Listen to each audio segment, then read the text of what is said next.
کیونکہ میری پارٹی کہتی ہے کہ اگر آپ نہیں الیکشن لڑیں گے تو پھر پارٹی بڑی نہیں ہوگی. ٹھیک ہے. تو اگر آپ پرائم منسٹر سر نہیں بننا چاہتے, اسمبلی کا حصہ آپ اپنے پارٹی کے لوگوں کے کہنے پہ بننا چاہتے ہیں, تو کیا آپ سمجھتے ہیں آپ کے پاس کوئی ایسی ٹیم ہے جو آپ کی پارٹی کو لے کے چلے, آپ کے پارٹی کے منشور کو لے کے چلے؟ پراپر آپ نے ٹیم بنائی ہوئی ہے ایسی؟ 2.5 سال ہو گئے ہیں ہماری پارٹی کو. جی. 2.5 سال کے اندر ہم نے پاکستان کے اندر اپنا نام پارٹیز کے اندر رجسٹر کرا دیا ہے. وہ پارٹیز جو لوگوں کے اندر جانی پہچانی جاتی ہیں, اتنے نہیں ہم جانے پہچانے جاتے پورے ملک میں, سارے ایک دیہات میں نہیں جاتے جتنی مسلم نور پیپلز پارٹی یا پی ٹی آئی ہے. ٹھیک ہے. لیکن اس کے علاوہ جتنی جماعتیں ہیں ان میں سے جو 12-13 جماعتیں افق پہ ہیں, باقی تو دیکھیں نا 100 سے زیادہ جماعتیں جو ہیں وہ الیکشن کمیشن میں رجسٹر ہو, کوئی جانتا بھی نہیں ہے ان کو. تو برابری پارٹی اس وقت ایسا نام ہے جو لوگوں کے اندر چلا گیا ہے کافی حد تک, آپ کو بھی پتا ہے, لوگ جانتے ہیں. کب تک آپ دیکھتے ہیں کہ فلاں الیکشن میں آپ کی پارٹی کی اسمبلی میں میجورٹی ہوگی؟ یہ کوئی پتہ نہیں ہوتا. دیکھیں عمران خان کو تو 22 سال لگے نا. زبیر, عمران خان کی تو سیاست جو ہے نا اس کا نہ کوئی سارا نہ پہر ہے. اچھا, لیکن وہ کہتے ہیں کہ 22 سال سٹرگل پہ لگی ہے, انہوں نے ایک ٹیم بنائی. کس سٹرگل پہ؟ اکبر ایس بابر کہتے ہیں جو عمران خان کے پرانے ساتھی, جی جی, کہ اس بندے نے کون سی سٹرگل کرنی تھی. اچھا, آپ مانتے نہیں سٹرگل کو؟ اور یہ کون سی سٹرگل ہوتی ہے کہ ٹی وی پہ آپ بیٹھ جائیں آگے اور وہ تو کہتے ہیں ڈور ٹو ڈور کمپین کی ہے. جی, سارا کون سی کیمپینز کی ہیں؟ مجھے آج یہ بتائیں کہ اس ملک کے اندر اگر انہوں نے کی بھی ہیں تو اس کا فائدہ کوئی نہیں ہوا. یہ جو قوم ہے نا ساری اس وقت, سر 10 سال 5 سال نہیں, مجھے لگتا ہے 2023 میں بھی ہو سکتا ہے, لیکن 2028 میں تو ڈیفینیٹلی ہوگا. 2028 تک مینٹلی پریپیئر ہیں آپ؟ دیکھیں کہ آپ کی میجورٹی ہوگی پارٹی میں اور اسمبلی میں؟ ڈیفینیٹلی ہوگی, کیونکہ ہم تو تحریک چلانے کے اس میں موڈ میں ہے نا. چلے سر, اگر آ جاتی ہے, لیٹس سپوز 2028 میں ہی آ جاتی ہے جو آپ نے ایک سوچ رکھی ہوئی ہے, تو ٹیم کے بارے میں تھوڑا گائیڈ کر دیں. آپ کا منشور اس میں کیا ہوگا؟ فورن پالیسی آپ کی کیا ہوگی؟ آپ کے پاس کیا آپ کے پاس پلان ہوگا؟ اس ملک میں جو ہے وہ قومی خزانے میں پیسہ نہیں ہے, تو اس کو کیسے مینج کریں گے؟ آج تک ہمارے پاس جو ہے کو وزیر خزانہ اس طرح کا ٹھیک طریقے سے نہیں ہمیں مل رہا. خاص طور پر موجودہ حکومت میں ہم نے دیکھا ہے بار بار تبدیلیاں آ رہی ہیں, تو وہ تبدیلی کا نعرہ لگاتے تھے تو وہ وزارت خزانہ میں تبدیلیاں بھی کر رہے ہیں. آپ کے پاس کیا ایسا پلان ہے؟ ایک بات آپ یاد رکھیں کہ پاکستان کے اندر بہت پیسہ ہے, بہت زیادہ پیسہ ہے, قومی خزانے میں نہیں ہے. ادھر لوگوں کے پاس بہت پیسہ ہے. اچھا, قومی خزانے میں لاکھوں فیملیز ہیں جن کے پاس, میں آپ کو لاکھوں کی بات کر رہا ہوں, جن کے پاس کھرب پتی ہیں, خرب روپیہ ہے, اربوں روپیہ ہے, اس کے بعد کروڑ ہا پتی. میں کروڑ ہا پتی ان کو کہتا ہوں جن کے پاس 50-60 کروڑ سے اوپر ہوتا ہے. ٹھیک ہے, لاکھوں فیملیز ہیں. ان کا پیسہ جو ہے آپ اس کو ہاتھ نہیں لگا سکتے. ٹھیک ہے. کیوں نہیں لگا سکتے؟ کیونکہ آپ کا کانسٹیٹیوشن کہتا ہے کہ یا تو کرپشن کا پیسہ ثابت کریں اور پھر آپ ان سے واپس لے لیں. نہیں ثابت کر سکتے تو یہ ان کا ہے. ٹھیک ہے. ہماری پارٹی یہ نہیں کہتی.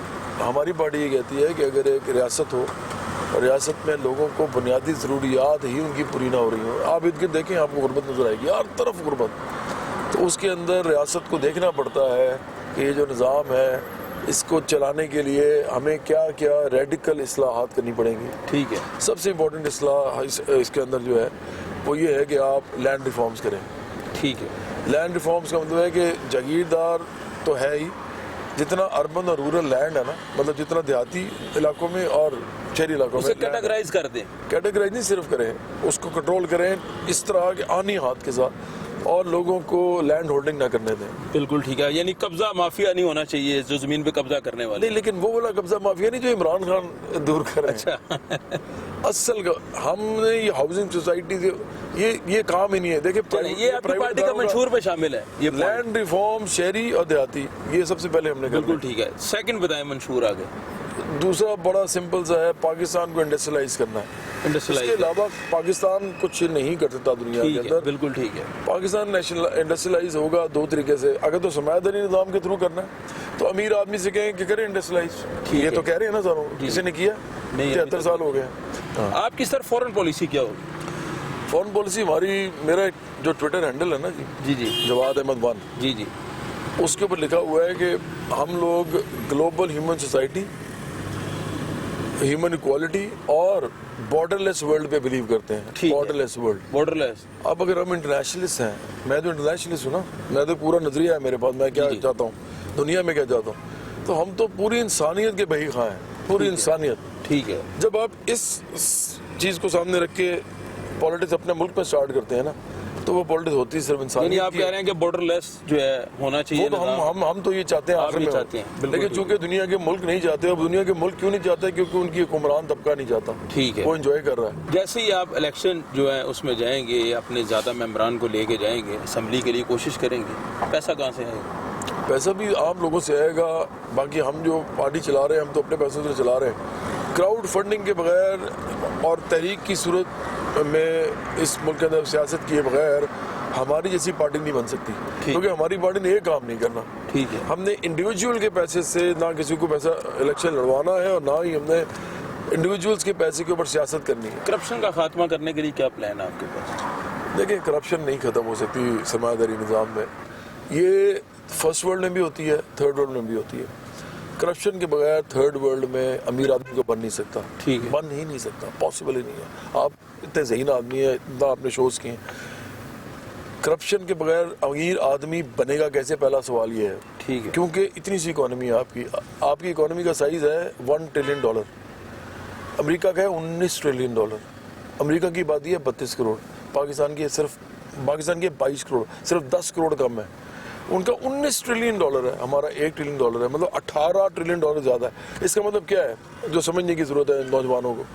اس کا مطلب یہ ہے کہ اتنے سے جی ڈی پی کے اندر کبھی کوئی بڑا سرمایہ دار نہیں بن سکتا پاکستان کے اندر. ٹھیک ہے. جب نہیں بنے گا تو وہ گلوبل مارکیٹ میں کمپیٹ نہیں کر سکتا، وہ ایکسپورٹ بھی نہیں کر سکتا. وہ اس ملک کے اندر ریاست اگر تگڑی بھی نہیں ہے، اگر تو ریاست ہی کر رہی ہو، ریاست بھی کچھ چیزیں بنا رہی ہو اور باہر بھیج رہی ہو، وہ بھی نہیں کر رہی، تو یہ ملک تو فارغ ہو جائے گا.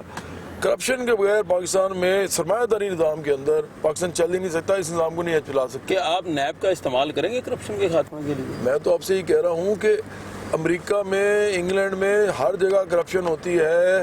کرپشن کے بغیر سرمایہ داری نظام یعنی آپ سمجھتے ہیں کہ کرپشن ختم نہیں ہو سکتی اس ملک سے؟ ختم، کرپشن کم بھی نہیں ہو سکتی. اگر آپ نے سسٹم الٹانا ہے، جو ہم کہتے ہیں کہ آپ پورے سسٹم کو ہی اوور آل کر دیں، آپ ریاست کا عمل دخل لے کے آئیں، ریاست ایجوکیشن کا ذمہ لے پورے پاکستان کی ہیلتھ کا ذمہ لے. کوئی بندہ اسپتال نہیں جا سکتا، پرائیویٹ اسپتال ہوگا ہی نہیں، صرف سرکاری اسپتال ہوگا. اچھا جواد بھائی، پولیٹیکل باتیں کافی ہو گئی، آگے حلقے میں جا کے بھی لوگوں سے بات ہوگی. یہاں پہ ایک بڑی لوگوں نے فرمائش بھی کی ہوئی ہے اور ایک چھوٹا سا سوال میرے دماغ میں بھی بڑی دیر سے ٹک ٹک کر رہا تھا.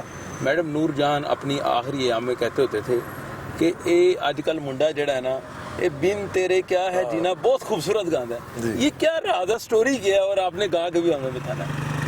اصل میں نا ذیل عما صاحبہ جو تھیں وہ بڑی اچھی عورت تھیں، میرے ساتھ ہی بڑا مطلب شفقت کے ساتھ پیش آتی تھی. تو انہوں نے مجھے بتایا تھا، پھر انہوں نے آ کے ٹی وی پہ بھی بول دیا جی کہ نور جہاں صاحبہ سے میری ملاقات نہیں ہوئی. ٹھیک ہے. میں مہدی حسن صاحب کے ساتھ تو مل سکا، لیکن ان سے نہیں مل سکا. سلامت علی خان صاحب سے نہیں مل سکا. بہت سے لوگ ہیں جن سے میں سوچتا ہوں کہ مل لیتا. تو نور جہاں صاحبہ جو تھی وہ جب ڈیتھ بیڈ پہ تھی، جب وہ بیمار تھی بہت زیادہ، اس زمانے میں میرا گانا آ چکا ہوا تھا اور وہ ایف ایم پہ بھی لگتا تھا، ریڈیو پہ بھی لگتا تھا. اچھا وہ ٹی وی نہیں سنتی تھی، وہ ریڈیو لگا کے رکھتی تھی. اس میں جب وہ گانا لگتا تھا تو ذیل عما صاحبہ کہتی ہیں کہ وہ گانا جب لگتا تھا کہتی ہیں اس منڈے دی آواز جڑی ہے مجھے بڑی چنگی لگتی ہے، تو میرا دل کرتا ہے کہ میں مرا نہ. اس گانے کو سن کے میرا دل یہ کرتا ہے. تو وہ مجھے بڑا لگتا ہے کیونکہ بہت ہی بڑی سنگر تھی. ہمیں تو گانا وانا آتا نہیں ہے. بول ہمیں بھی سنا دیں ذرا، اسی بہانے ہم بھی سن لیں. بن تیرے کیا ہے جینا، بن تیرے کیا ہے جینا،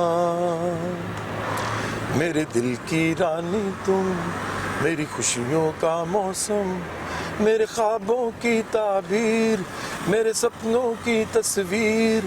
بن تیرے کیسی یار، وہ جیت ہو یا ہار، تیرے سنگ ہے سب کچھ، تو نہ ہو تو بیکار.